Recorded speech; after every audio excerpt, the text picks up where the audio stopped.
Moi, je conseille de le faire. Qu'est-ce que tu conseilles à un chef d'entreprise d'une grande boîte? Tu veux dire de manière générale?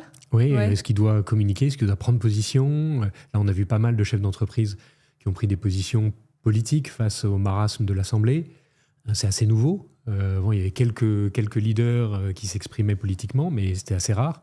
Là, on le voit de plus en plus. Comment tu conseilles tes clients? Moi, je conseille de le faire. Le problème, c'est qu'il y a aussi beaucoup d'entreprises qui dépendent de l'État. Et donc forcément, prendre position pour ou contre l'État. Pour l'État, vu ce qui se passe, c'est compliqué. Et contre l'État, c'est un risque pour ces entreprises-là. Donc c'est normal qu'elles ne le fassent pas. Je comprends complètement. Mais pour des entreprises qui ne dépendent pas de l'État, pour des contrats publics ou autres, pour moi, c'est hyper pertinent de le faire parce que au bout d'un moment, si les chefs d'entreprise ne le font pas, si les entrepreneurs ne le font pas, le plus gros risque, c'est qu'il y ait de moins en moins d'entrepreneurs en France parce qu'ils vont tous bouger. Et qu'on soit clair, la tentation est très grande de partir de la France. Moi, j'ai énormément d'entrepreneurs autour de moi qui vraiment sont en train de réfléchir comment partir avec des fiscalistes, et c'est sincèrement pas une blague, parce qu'ils en ont ras-le-bol.